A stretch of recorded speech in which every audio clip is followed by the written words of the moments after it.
कुप्रभाव महाबली हनुमान जी और माता अंजना पर भी कर दिया।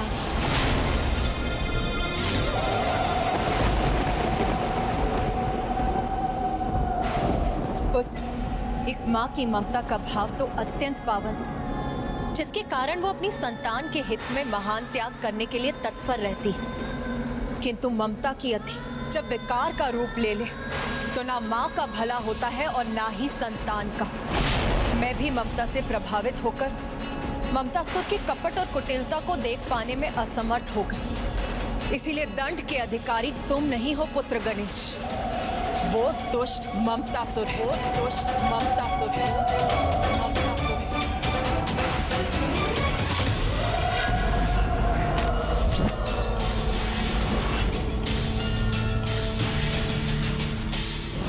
गुरुकुल, यहाँ तो शिष्य शिक्षा प्राप्त करने आते हैं ना, तो फिर इन्हें तो वही शिक्षा प्राप्त होनी चाहिए जो मैं निर्धारित करूंगा।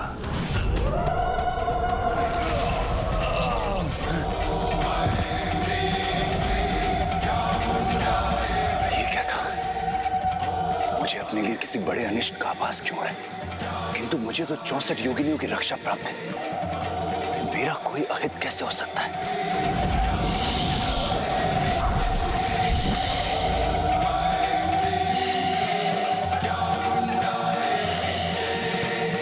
ये योगिनी देवी मुझे इतनी क्रोधित दृष्टि से क्यों देख रही है?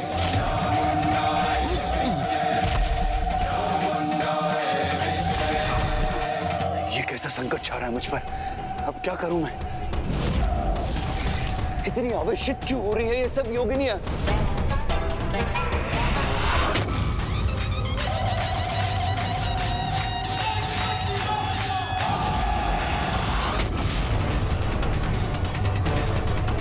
अब ये शिव पुत्र भी इन शिव गणों के साथ यहाँ पर पहुंच के मेरी सुरक्षा तो यहाँ से प्रस्थान करने में ही है।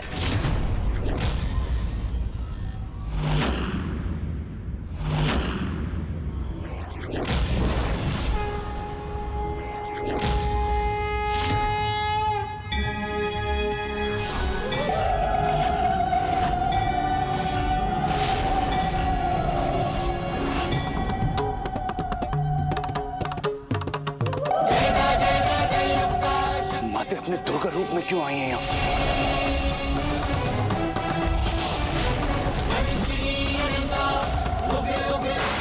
माते?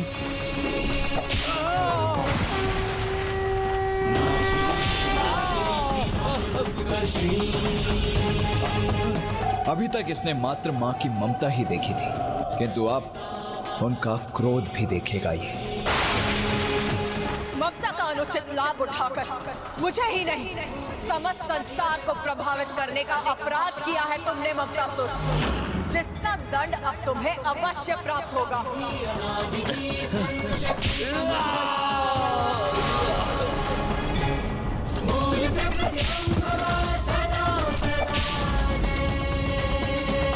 ये मात्र तुम्हारे लिए नहीं, संसार के उस प्रत्येक बालक के लिए सीख जो ममता का दुरुपयोग कर अपने माता पिता की आज्ञा का उल्लंघन करता है। आज तुम्हारे उदाहरण द्वारा संसार को ये ज्ञात होगा कि तुम्हारे जैसी संतान अपने जीवन में किस प्रकार का परिणाम का सामना करने के लिए विवश होती है।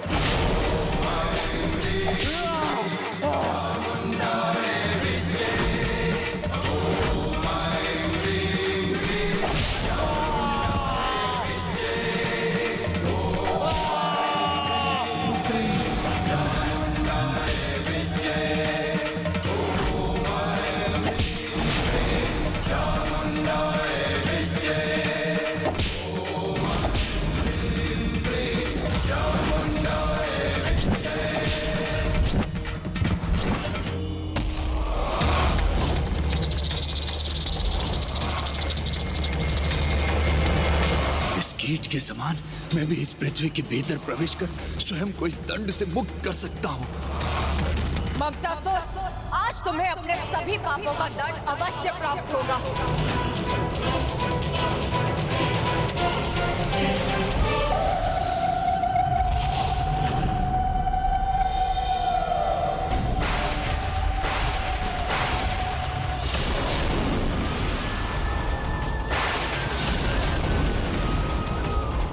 ये दुष्ट तो भूमि में प्रवेश कर अदृश्य हो गया। इतना दुस्साहस इस दुष्ट का।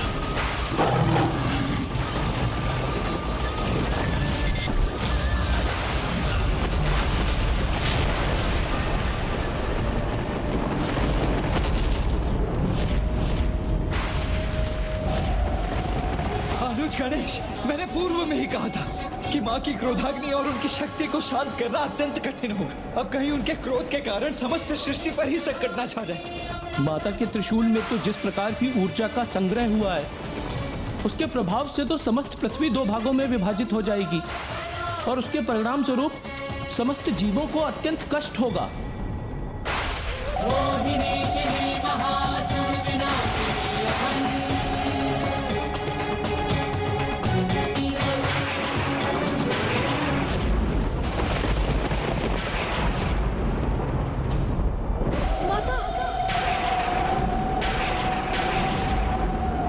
क्षमा कीजिए माँ, यदि आपने अपने त्रिशूल को पृथ्वी पर लक्षित किया तो उस दुष्ट असुर का दंड समस्त सृष्टि को भुगतना होगा।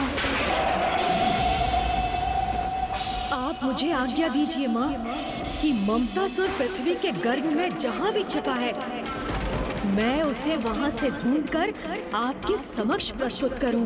उचित है पुत्र गणेश, तुम मुझसे शीघ्र यहाँ लेकर आओ, क्योंकि मैं ममतासुर को ममता की पवित्र भावना की अति उत्पन्न कर उसे विकार में परिवर्तित नहीं करने दूंगी। अनुज गणेश, तुमने माता को वचन तो दे दिया, किंतु हम पृथ्वी के इतने छोटे से छिद्र में प्रवेश कैसे करेंगे?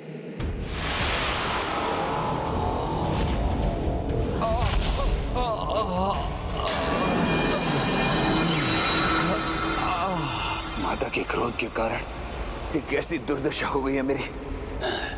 अब अत्यंत सावधान रहना होगा मुझे। अब तक तो वो पृथ्वी में प्रवेश कर ना जाने कहां छुप गया होगा अनुज। इतने लघु आकार के इस स्थान में हम में से किसी का प्रवेश करना असंभव के समान है। असंभव के समान नहीं, अब असंभव भी है। अब यहाँ पर मुझे कोई नहीं, यहाँ पर मुझे कोई नहीं ढूंढ सकता। अब तो बस एक ही व्यक्ति है जो हमें ममतासुर तक पहुंचाने में हमारी सहायता कर सकते हैं। ये किसकी बात कर रहे हैं गणेश जी? ऐसा कौन हो सकता है? किंतु ऐसा कौन है अनुज गणेश जो इतने छोटे आकार के प्रवेश स्थान से हमें पृथ्वी की भीतरी सुरंगों में ले जा सकता है? बताइए गणेश जी। नागराज शेषनाग जी।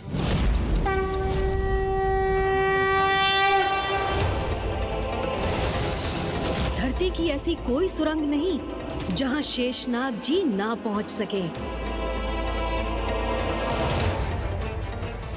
प्रभु शेषनाग वासुकी जी, मैं आपसे अनुरोध करता हूँ कि कृपया मेरी सहायता करने की कृपा कीजिए।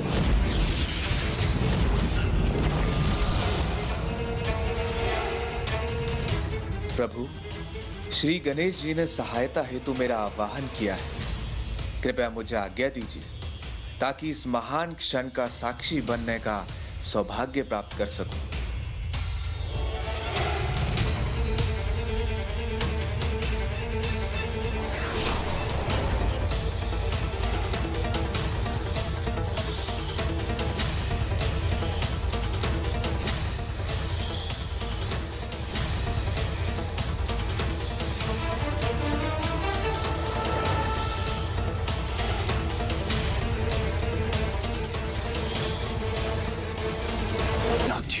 इससे पहले कि गणेश जी मुझे यहाँ शेषनाग जी के साथ आकर ढूंढ ले, मुझे यहाँ से प्रस्थान करना चाहिए जहाँ शेषनाग जी नहीं पहुँच सकते। मैं आपका धन्यवाद करता हूँ प्रभु कि आपने इस सेवा के लिए मुझे स्मरण किया। ममतासुर को रोकने हेतु आपका वाहन बनना मेरा परम सौभाग्य होगा प्रभु। अद्भुत। शेषनाग जी, जो स्वयं श्री हरि नारायण की शैया हैं, वो वाहन बनेंगे गणेश जी के।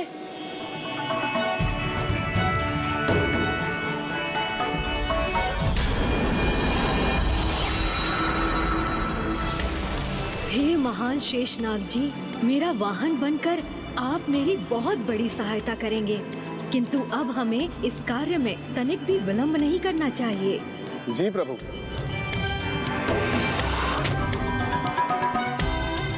स्वामी, सर्वथा दिव्य और अनूठी घटना का आरंभ हो रहा है। देवी, अब हम एक अत्यंत अद्भुत दृश्य के साक्षी बनेंगे।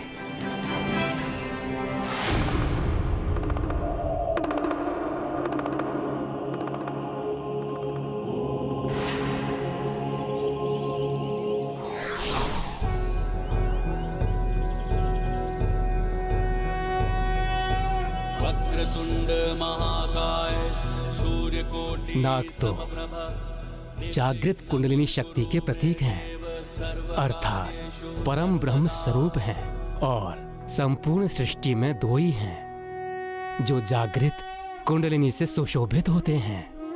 एक जो उन्हें अपने कंठ में धारण करते हैं, अर्थात स्वयं जगत पिता महादेव,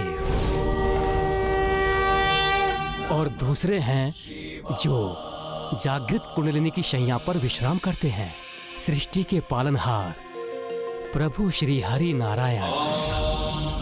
और अब जागृत कुंडलिनी को अपना वाहन बनाने का सामर्थ्य रखने वाले तीसरे होंगे श्री गणेश।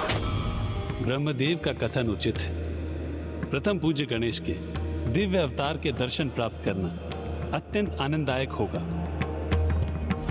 ऐसे दिव्य दर्शन हम सभी को इस अलौकिक घटना के प्रत्यक्ष दर्शन करने चाहिए।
ममतासुर ने अपने ममता के विकार से जगत के सभी शुभ कार्यों में जो विघ्न उत्पन्न किया है, उसी विघ्न में विघ्न उत्पन्न करने हेतु प्रथम पूज्य गणेश ने विघ्नराज अवतार धारण किया है।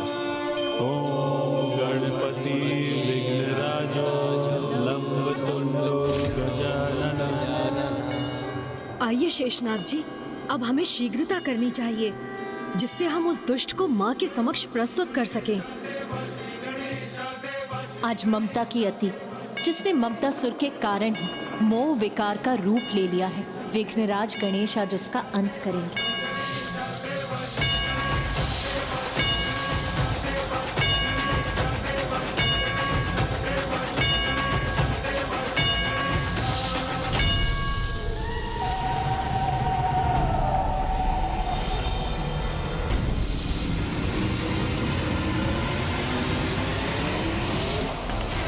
ये कैसा महासंकट छाया है मुझ पर, क्योंकि अब माता मेरी रक्षा नहीं करेंगे और ना ही गणेश जी मुझे किसी प्रकार सुरक्षित रहने देंगे। मेरा बचाव इसी में है कि मैं महानायक भंडासुर के तपस्या पूर्ण होने तक किसी भी प्रकार इन सब की दृष्टि से बचा रह सकूं।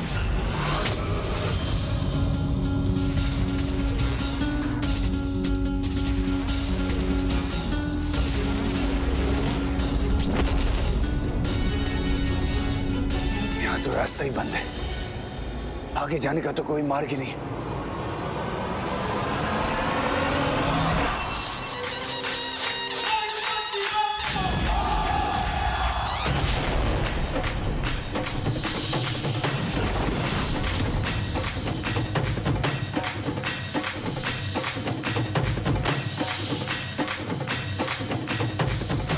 ये भी पहुंच गए यहाँ पर।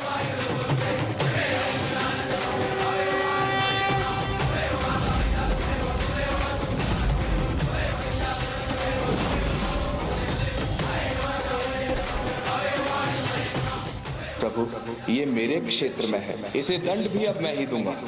किंतु शेषनाग जी,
तक ही कर सकती है, क्योंकि प्रत्येक विकार, बुराई और अधर्म को एक ना एक दिवस किसी अंतिम छोर पर पहुंचकर मिटना ही होता है। नहीं, आप भूल रहे हैं गणेश जी।